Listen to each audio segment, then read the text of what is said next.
Hello everyone, আসসালামু আলাইকুম। কেমন আছেন আপনারা সবাই? তো আজকে হচ্ছে বুধবার, আর আজকে সকালবেলাতে চিন্তা করলাম একটু নুডলস রান্না করে খাই। তো যেই ভাবা সেই কাজ, এখানে আমি নুডলস রান্না করা শুরু করে দিয়েছি। আর এখানে আমি নুডলস রান্না করার জন্য কিছু আলু কেটে নিয়েছি, আর সাথে আমি একটু ধনিয়া পাতাটাও দিয়ে দিব। আর এক্সট্রা মজা হওয়ার জন্য হচ্ছে আমি সবসময়ই ম্যাগির যে ম্যাজিক মশলাটা আছে সেটা দিয়ে দিই, এতে করে কিন্তু নুডলসের টেস্টটা অনেক বেশি ভালো হয়। আর ছোটোবেলা থেকেই হচ্ছে আমার বড় বোন আর আমি স্টিক নুডলসটাই বেশি পছন্দ করি। ম্যাগি টাইপের যে নুডলসগুলো, এগুলো আমাদের এত ভালো লাগে না। তো এটা দিয়ে আজকে মজা মজা করে সকালবেলার নাস্তাটা কমপ্লিট করে ফেলছিলাম।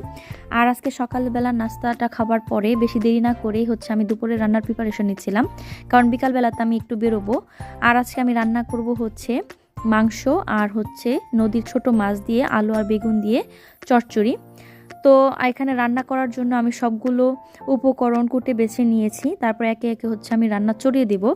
আর প্রথমে হচ্ছে আমি মাংসটাকে বসিয়ে দিব। আর মাংসটাকে বসিয়ে দেওয়ার জন্য আমি হচ্ছে কড়াইতে তেল দিয়ে তেলটাকে একটু গরম করে প্রথমে কিছু গোটা গরম মশলা দিয়ে দিব, এতে স্মেলটা অনেক বেশি ভালো আসে।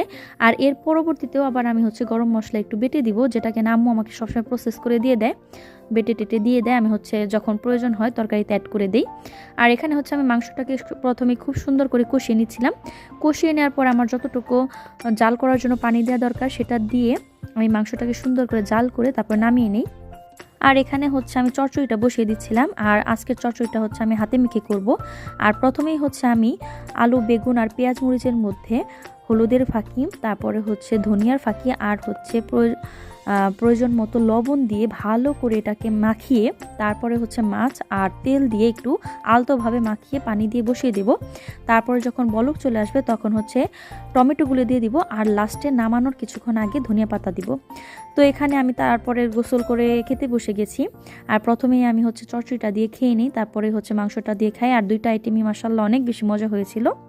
আর দুপুরের খাবার শেষ করে একটু রেস্ট নিয়েই হচ্ছে আমি বিকালের দিকে বেরিয়ে যাই, কারণ এখনকার দিনের হচ্ছে অনেক কম সময় থাকে, শীতের দিনের সময়টা অনেক স্বল্প থাকে।